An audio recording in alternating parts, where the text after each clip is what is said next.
It's like you're eating 6 deviled eggs. And if that doesn't sound like a dream come true, I don't know what does. Have you guys ever seen someone make a smoothie? There's like 30 strawberries in there. Well, honey, you sent me a lasagna soup recipe.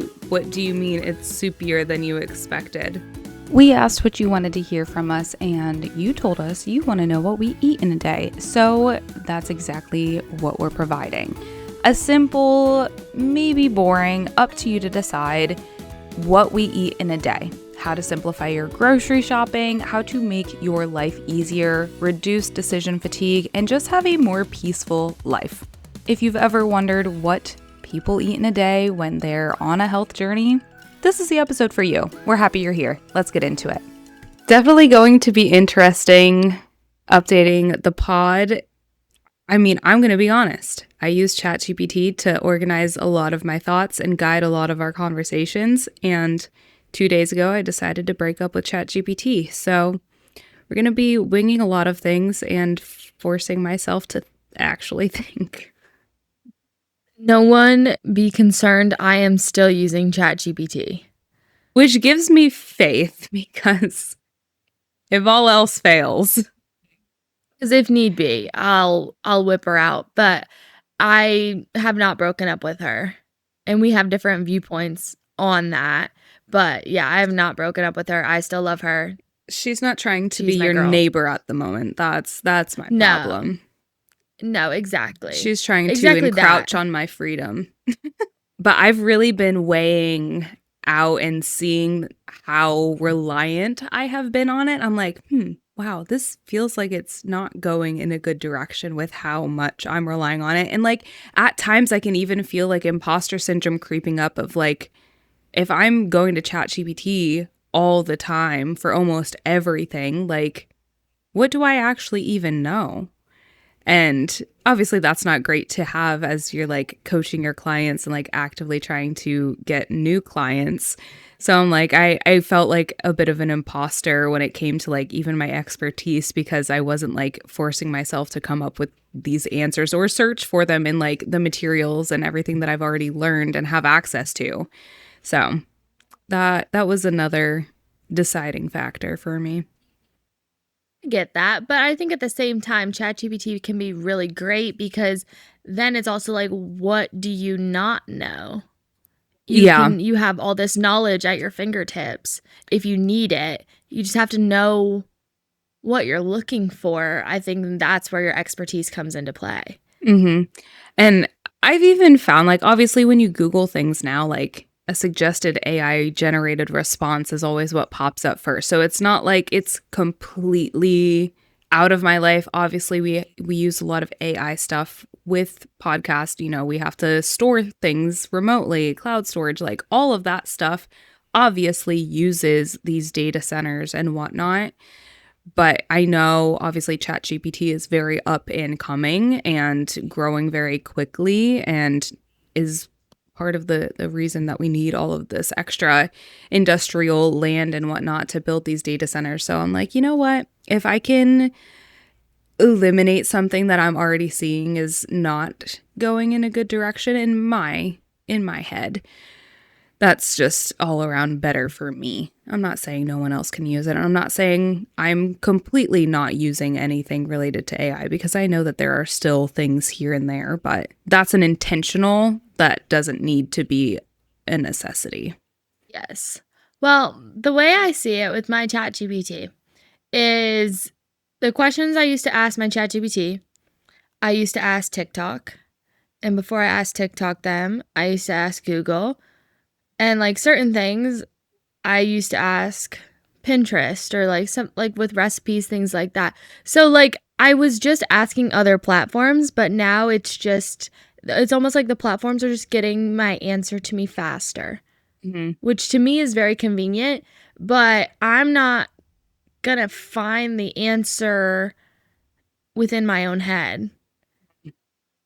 So I'm going to ask something. Like, I think the problem is obviously in my head too, I saw like convenience as part of it. And you know how we always talk about like removing convenience and, you know, sometimes doing the harder things. That was another thing for me. I was like, it's extremely convenient to just open ChatGPT and type in a question quick and then it spits it right back out and then I can go on with my way. But I really was like, okay, I have to force myself to like get rid of that little bit of convenience. But I think it'll be Which, good. And I like that it forces me to use my brain a bit. So right. the people want to hear about our life and what we eat in a day, I guess so. which sounds exciting. I love a good what I eat in a day. Yeah, I love those TikToks, and I am generally stopping on every single one because I'm curious and I'm nosy. Oh, absolutely. And I think sometimes it just makes us feel good and excited to like see different ideas or like find an easier way to make something or a healthier way to make something. But I fear we're pretty boring with what we eat. I wouldn't say we're like boring, I'd say we're simple. Like, it's not Yes. necessarily boring, and it's not, it all has good flavor, good taste. It's just a very simple mindset, which some people cannot like wrap their head around. But to me, that's crazy. Do you know what I mean? Yeah. I mean, I used to be there because I was a person that like couldn't make a move in the kitchen without a recipe. Like, Mm-hmm. if I didn't have a recipe, who knew what was going to be put on a plate because like there has to be a recipe. But I think as I've gotten older and you and I talk about this all the time, like baking, those ratios matter. We need to follow a recipe. Mhm. Cooking does not matter what ratio. You got the ingredients, No. you got something to substitute for an ingredient, great. Just throw it all together. I'm sure it'll taste fine. Yes, and I think the big difference with what you eat in the day really comes when you start to really think about eating for nutrition versus eating for food intake, if Yeah, that makes because sense. I think a lot of people that do somewhat think like are somewhat conscious and want to be quote unquote eating healthier, all they're thinking about is calories. Mhm. So like minimal fat, minimal butter, like not adding in, I don't know, pasta, because God forbid we've got some carb calories. But I think, you know, focusing more on the nutrition part of it, like I don't know. I don't think about calories at all anymore. I really don't, I don't either. which is crazy. It's somewhat in the back of the mind still, but it doesn't necessarily matter. And I noticed that when you're actually eating real food and eating until you're full, you tend to be right within your range of calories, anyways. So that's why it's almost like forgotten about for us, but it is still somewhat back there. Like, there's things like, oh my God, these crumble cookies, how they're like 1,000 calories a cookie, That but opens you your don't, eyes. yeah, things like that to where when you see it, you're like, oh my God. So it's still there in like that aspect, but like I know, oh my God, God forbid, if I were to eat a whole like crumble cookie, that I just put like 1,000 calories into my day.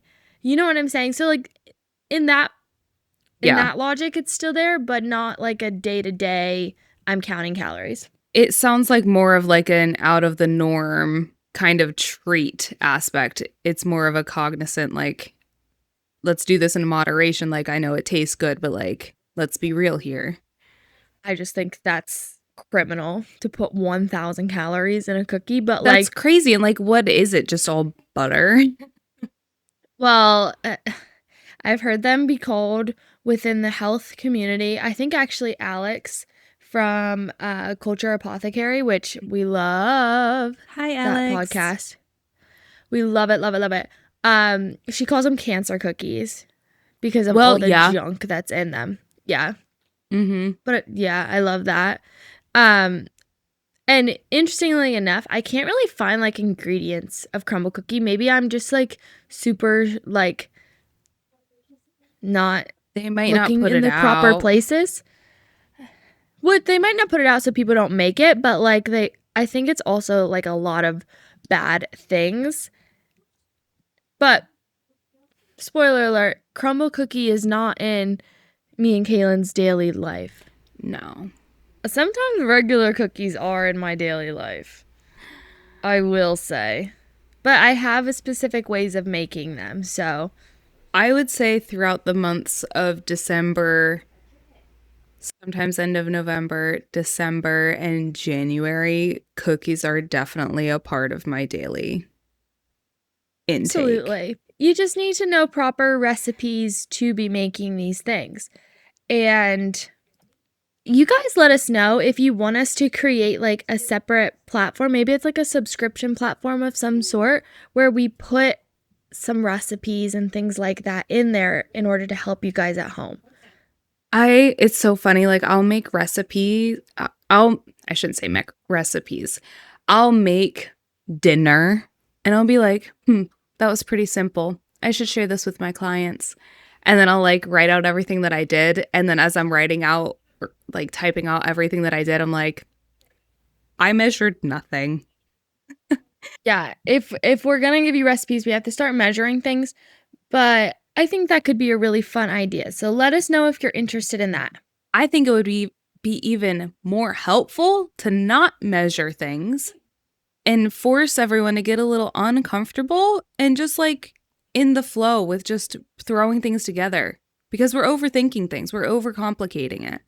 Yes, but all of our recipes will be made with whole, real foods. So, what meal do you start your day with? Is it the same every day? Do you switch it up?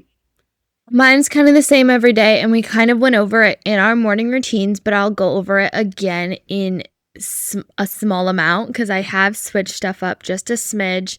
Instead of taking, and it's because I've gotten like a little lazy, and I'm gonna admit it right now.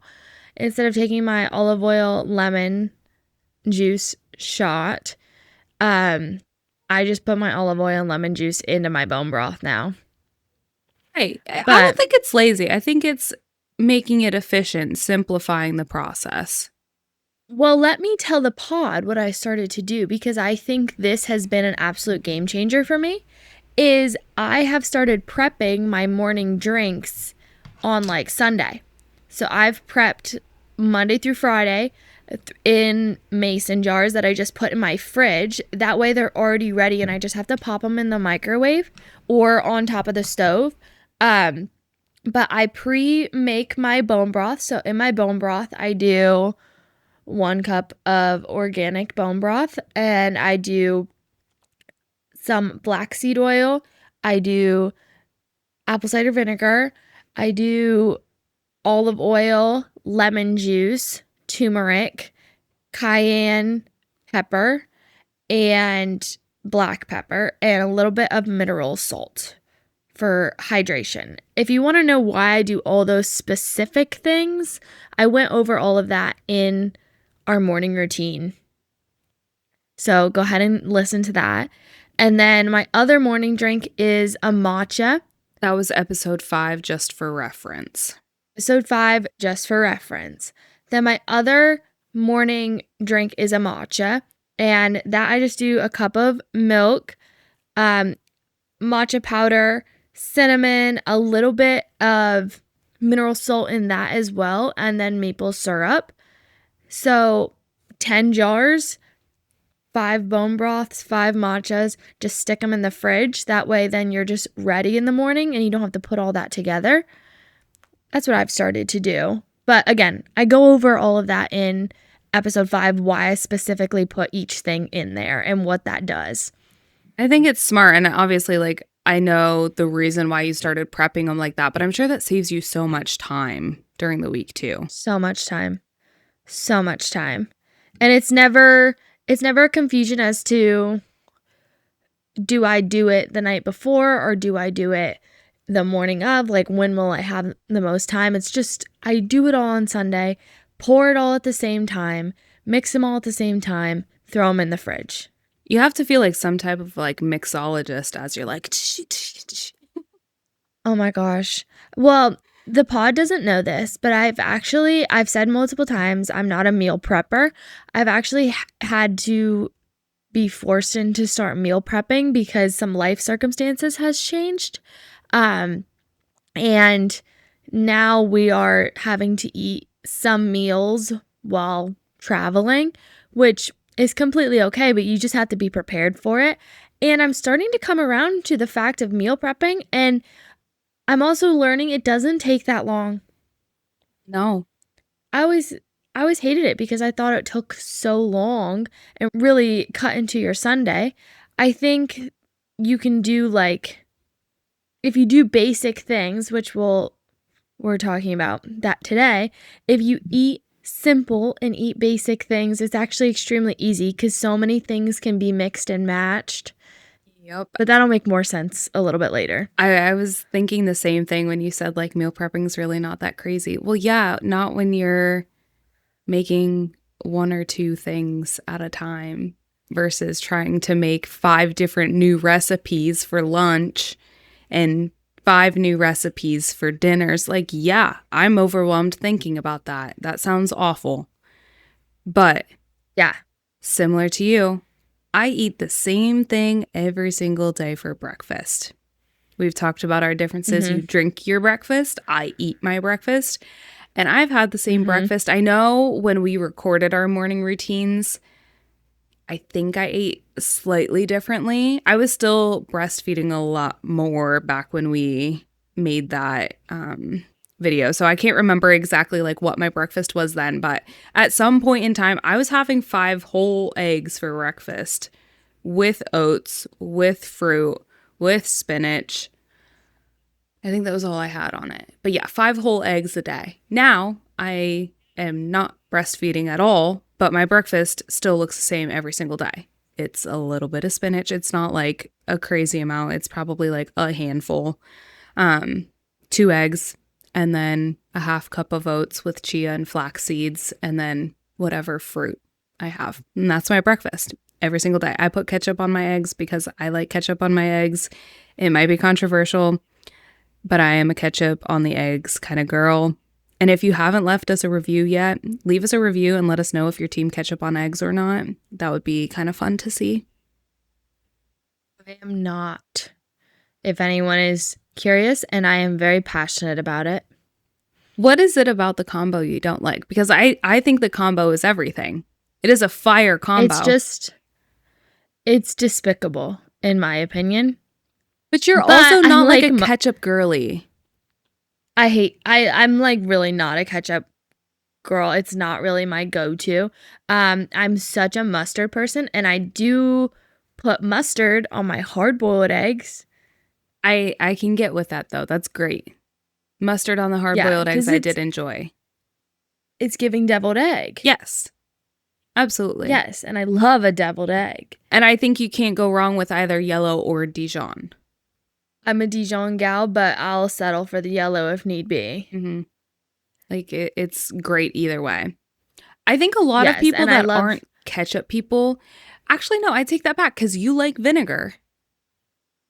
No, I like vinegar and I like sweet, but I would always rather reach for a honey mustard over a ketchup any day. Like to dip a chicken tender, to dip a fry. Like, I'd rather a honey mustard if I'm going to do something sweet. Give me a honey mustard.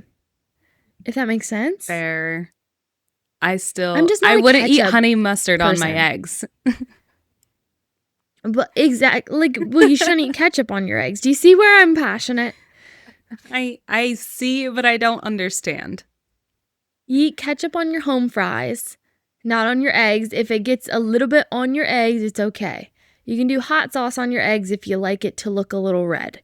But other than that, no ketchup near the eggs. That actually reminds me, I've been thinking about how I see in my fridge every single day this large bottle of Tabasco hot sauce that I bought as like one of those early pregnancy cravings. Like, I just wanted hot sauce on my eggs every day.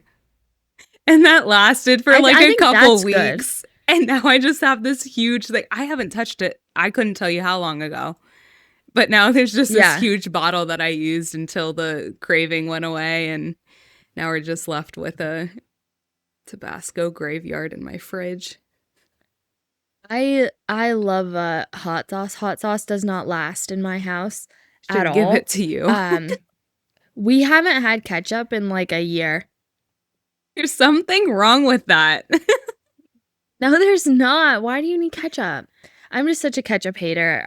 I fear because I'd rather dip something in hot sauce. I'd rather dip something in ranch, and I'd rather dip it in mustard. Like I just don't ever have a need for ketchup. And if I'm gonna make like a quote unquote meatball that could require ketchup or like a hamburg barbecue that requires ketchup, like I find my ways around it so that way I don't have to buy ketchup. That's annoying. I'm a ketchup hater.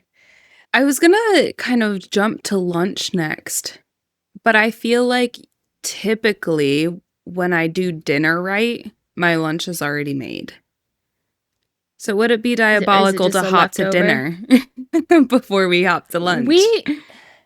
We can hop to dinner because I feel like my lunch is often scattered Same. and not necessarily a meal. It's more like an accumulation of like snacks because at my job, I don't have a lunch break. So I don't have time to actually sit down for a lunch every day. So a lot of times it's just like kind of like different snacks that either I'll eat all the snacks at the same time if I do somehow get some sort of like longer break, or it's just stuff I can easily quickly throw in my mouth. Yeah. Not that I don't get a lunch break because like I get hungry, girl. So I definitely do eat.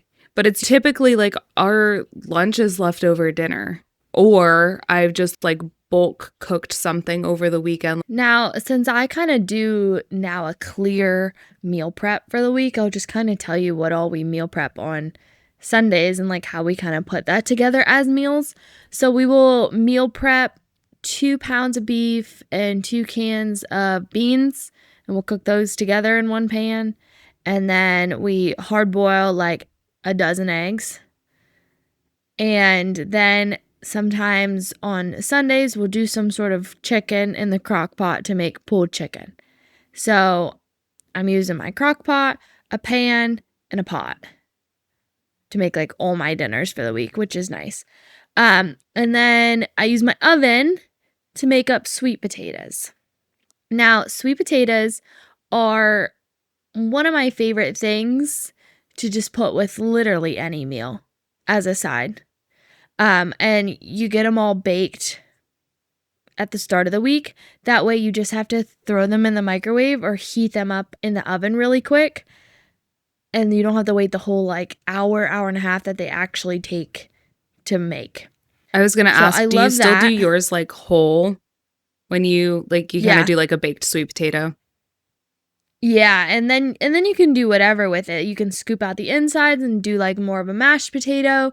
You can put cheese in it. You can take that beef and beans and put it on top of the sweet potato. You can take the sweet potato and put coconut sugar in it and make yourself a little dessert with the sweet potato. Like, they're so versatile. I really enjoy sweet potatoes, so that's my one hack for what we eating a day in our lives is throw a sweet potato in somewhere, but meal prep your sweet potatoes because they're so easy. So a normal meal from this beef and beans, sometimes, like I said, we'll do the sweet potato, put the beef and beans on top.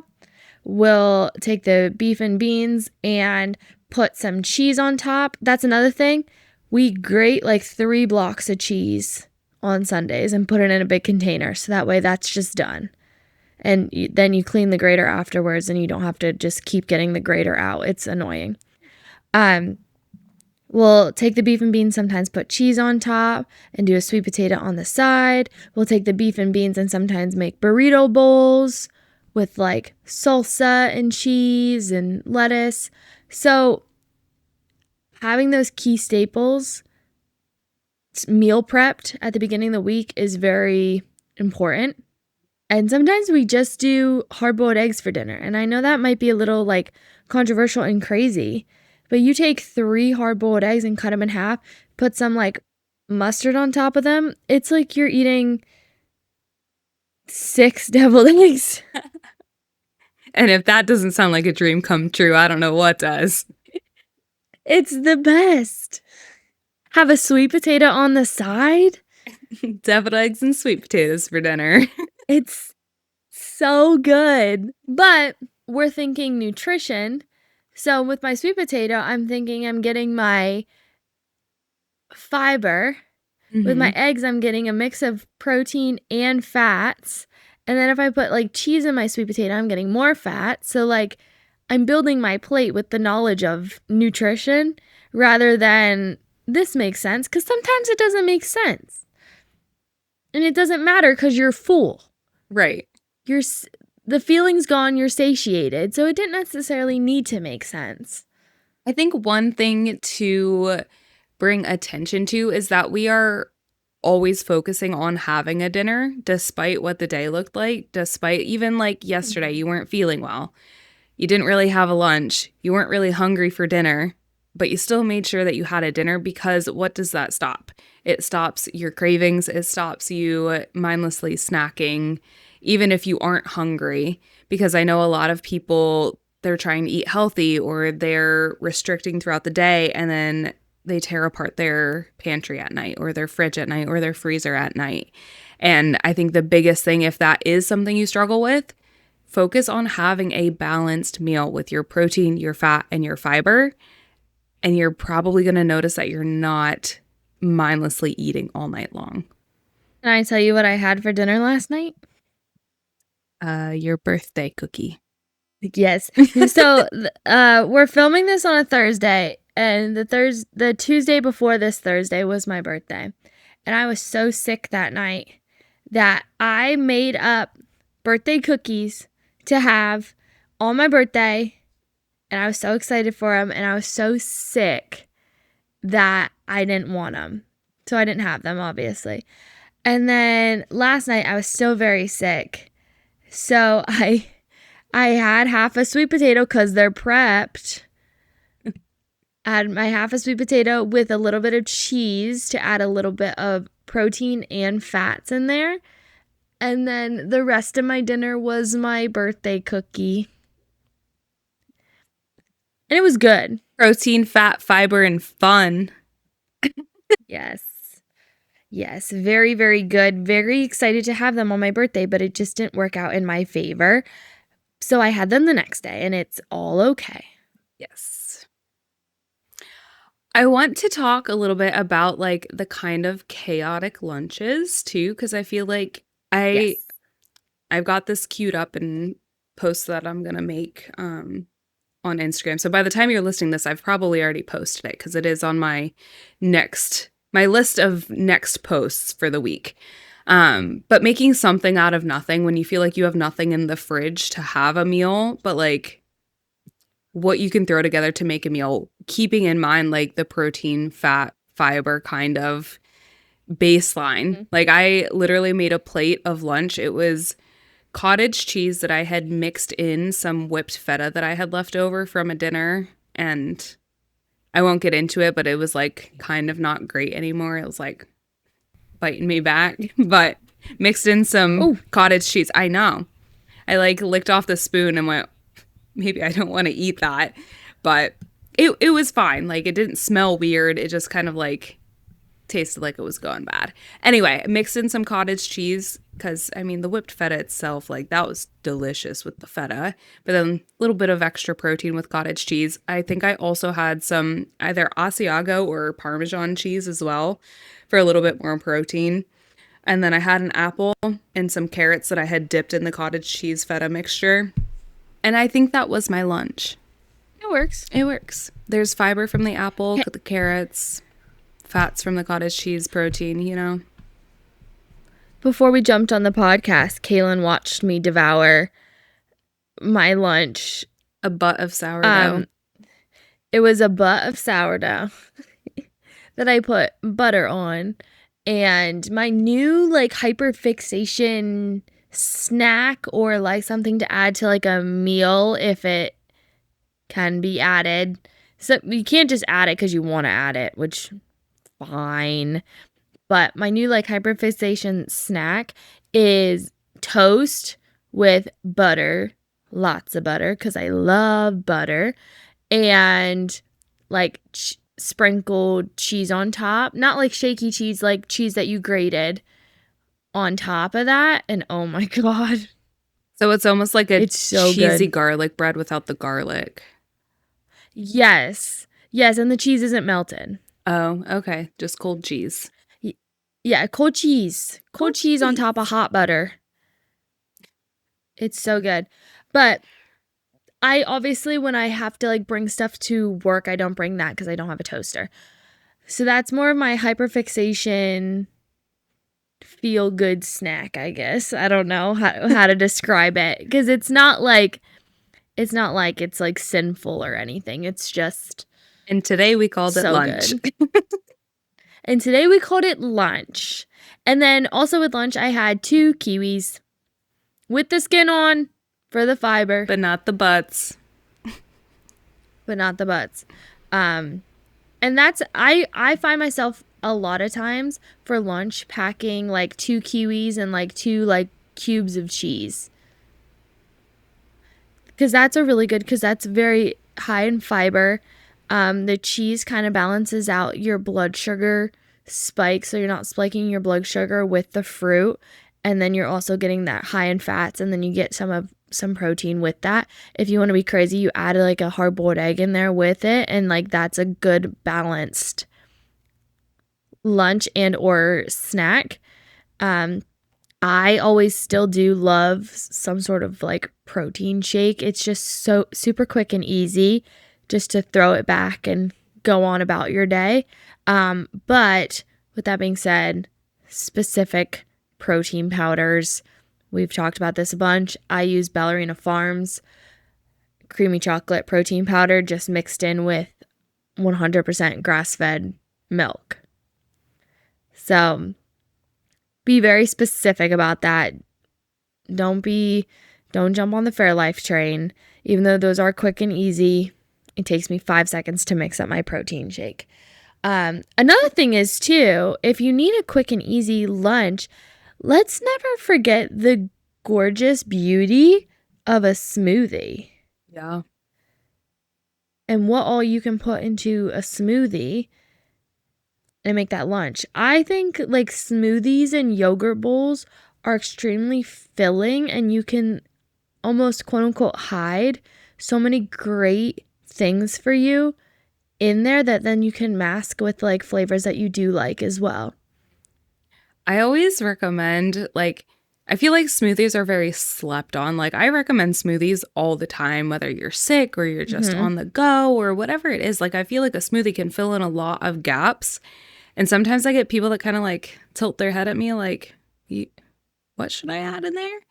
Have you ever thrown in like frozen cauliflower? I have not. So you can't taste it. If you have strawberries in there or protein powder in there, you can't taste cauliflower.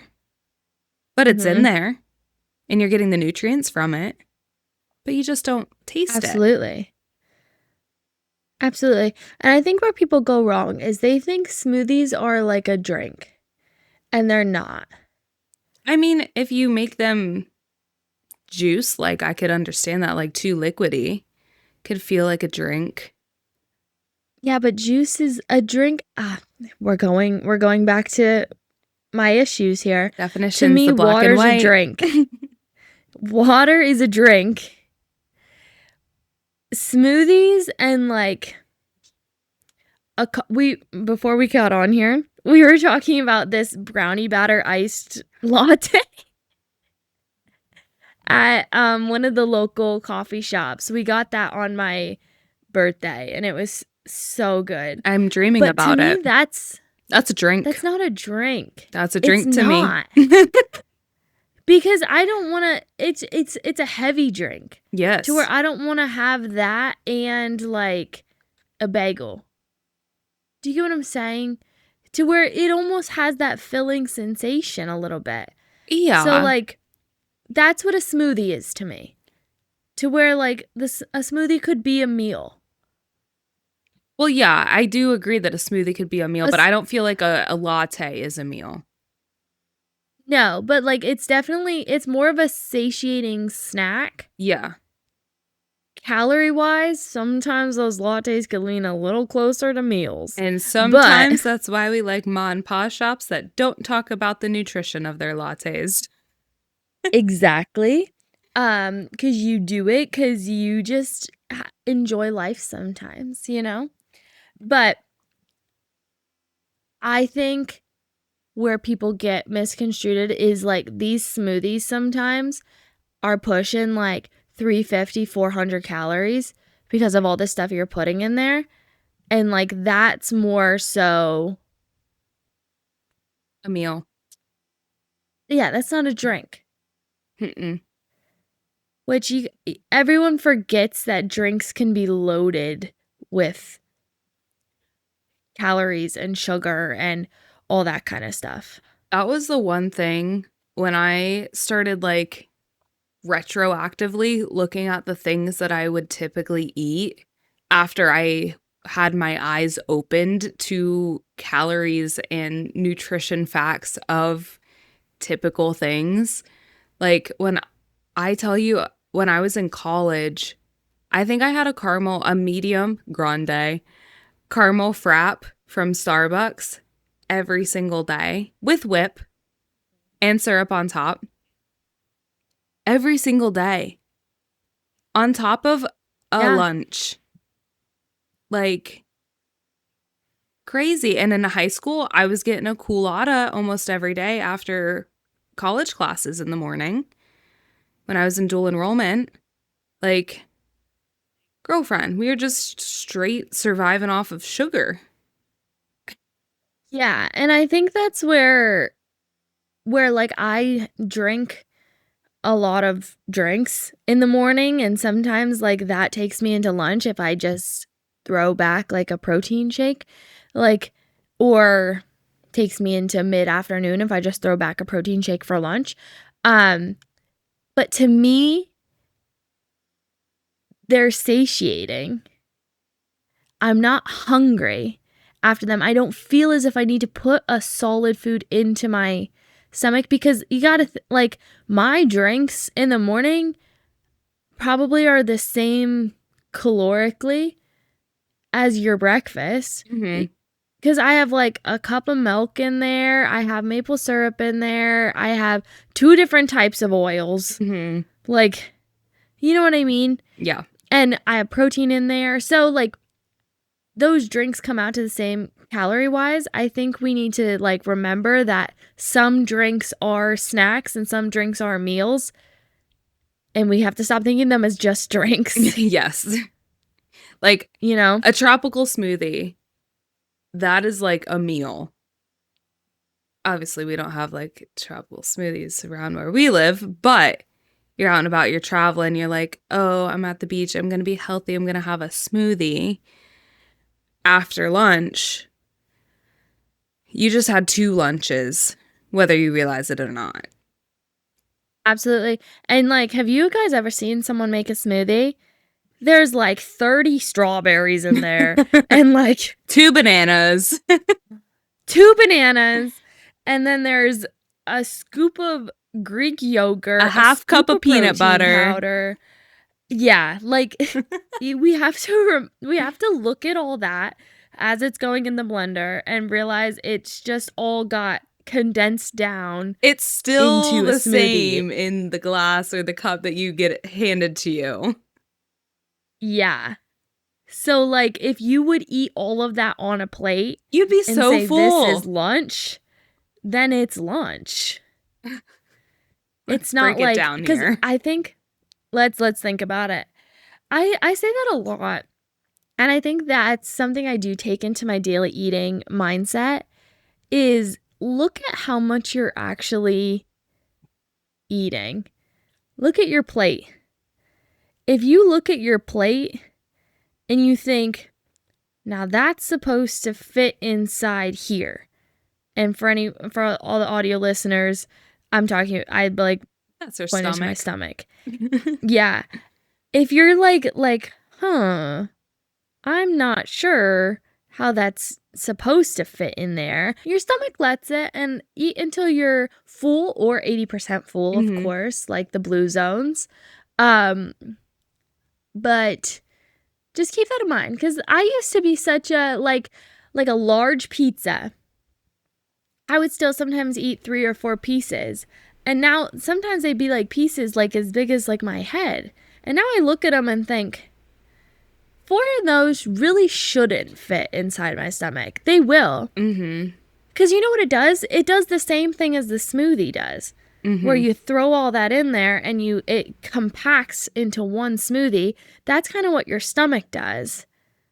But you didn't lose anything along the way. It just all compacted down, and it's a lot still. Do you know what I mean? But I do want to touch on how you mentioned with meal prep and how it just like makes your life easier. And for me, like I love bulk cooking a dinner probably twice a week just so we have another meal or like leftovers for lunch or whatever it is. But I don't know if you've found this to be true, but I know for me and a lot of my clients, when you're prepping your meals or prepping your food or even like making a plan for meals for the week for grocery lists or whatever it is, it reduces a lot of like overwhelm and decision making when it comes to food. Like I used to feel super overwhelmed by like figuring out what to eat every day and what I was going to pack for lunch and what I was going to make for dinner. But when I have everything prepped, like that's what, at least 3 times a day, 3 less big decisions I have to make every single day where I can focus that energy on other things like playing with Josie or doing a podcast. Like I don't have to spend all of that mental energy always deciding what I'm going to be eating. Like it's already decided and I just have to eat it. Yeah. Well, I want to stop you right there, because like you said you kind of bulk cook. I wouldn't say I bulk cook, because I absolutely hate leftovers. Yeah. And I hate having like, I couldn't make like 4 burrito bowls for the week. It needs to be, I'm making beef and then I'm heating up the beef and doing whatever I want with the beef. That's what it needs to be, because I personally, I can't do that. If I do that for myself, I will then look at it and be like, well, I don't want that tonight. I'm not in the mood for that. Yeah. And I do it every time. So if I just have like beef and beans made or chicken made or eggs made, and then I can put stuff together from there, I think that's my biggest thing with the meal prepping. But again, it makes grocery shopping super easy because your grocery list always looks the same. And then you can just throw whatever you want on top. If you have to run to the store quick during the week for like one thing, you already know your protein's already made. But say you want to make a burrito bowl and you don't have sour cream, and to you it's not a burrito bowl without sour cream. So if you have to run to the store quick for that sour cream, just know everything else is already prepped and ready for you. You know? So if you do want to switch it up, you still have that option because all of your proteins are already made for you. Yeah. And then you can decide within that. In that case, it's like, yeah, you didn't already prep the meal, but now you don't have to decide what you have to cook first. You don't have to decide like what needs to come out of the freezer. Like it's already in the fridge. You just have to decide what order you'd like to throw them in the same bowl or onto the same plate in, you know? Absolutely. The laying stuff out to thaw is my biggest downfall in life, I fear. Which we've already touched on. But if you go shopping, say you go grocery shopping on a Sunday, everything's already thawed. You just cook it right after and you're done. Yep. Sometimes I'll even I told you about the, and I probably won't make it again. It was a venison lasagna soup. I've heard you say venison lasagna soup like 4 times within the past week. It really struck a chord with you. It did. It wasn't my idea. I was taking input from the other adult in my household, my husband, and he thought it looked good. And then his feedback was it's soupier than I thought. And I said, well, honey, you sent me a lasagna soup recipe. What do you mean it's soupier than you expected? But anyway, while I ate dinner the night before I was planning to make it, I just threw the stuff on the stove. I sat and ate my dinner, tossed it around a few times, and then I just, when it cooled, threw it in a container, and then it was ready to go to throw into the crock pot. So that's what I try to do too, is like in the kitchen, like make my time more efficient. Absolutely. So to recap, we have pretty set breakfasts. Break fast.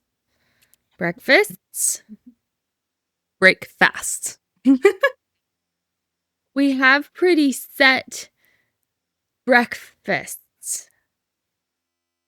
Is that correct? That's correct. Okay. They're set. And then lunch can be either you're actually eating lunch, a smoothie, something like that you throw together quick, or it can be a bunch of little snacks throughout the day just to keep yourself satiated. Also, before we go, we'll give us a few little snack ideas. And then dinner is generally meal prep, but we're sticking to our tried and true of you build your plate with fats, fiber, and protein. Yeah, just a few snack ideas. As you guys know, I like to pair my fruits with a fat. You can also do vegetables, but as we've decided before, I'm not the biggest vegetable girl. So you can do blueberries and cheese. You can do kiwi and cheese. I like to make like a little homemade granola.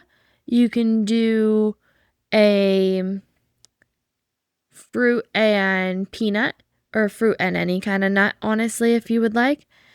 Watch your dried fruits, because a lot of times your dried fruits are made with sugar, and a lot of sugar. Like, then you don't even realize. Why can't we have nice things? We can't have anything nice. So fresh fruit is the way to go. And then there's the classic, like you could do a That's It bar, which is a fruit bar. You can do a Pure and Simple bar, which are bars you can get at Aldi's that are all natural ingredients. So definitely a lot of options. My personal favorite is like a fruit and a cheese. And every time I eat it, it's so good. Honorable mention to an apple. I don't feel like you eat apples much, but I do. I love apples. So I'll do apple and like parm cheese for a snack sometimes. Hard-boiled egg is a great snack as well. Mm-hmm.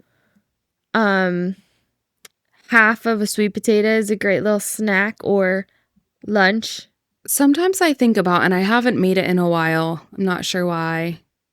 I love making stovetop popcorn, which would be a great fiber snack. You cook it with some butter. Amazing. Last time I made stovetop popcorn, I set my kitchen on fire. Wouldn't recommend that. Not quite sure how you managed to do that. Yeah, that's why I got a fire extinguisher. But I think that's enough for today. If you feel like you struggle with putting together meals, figuring out what to eat in a day, think back to the basics. We talked about this in a previous episode, but go back to the basics, simplify what you're buying, how long you're spending time cooking it, and then also simplifying and making your time more efficient when you're in the kitchen. It'll make your life easier. You'll be able to make more decisions in a happier fashion because you're not going to feel overwhelmed. So, if this episode was helpful, share it with a friend. And if you haven't already, leave us a review. Let us know, one, how you like the show, what you like about the show. Maybe let us know a topic you'd like us to discuss. Or let us know if you would be interested in whatever we're thinking about with this whole recipe idea. We look forward to hearing from you, and we'll see you next week on the Sis Let's Heal podcast.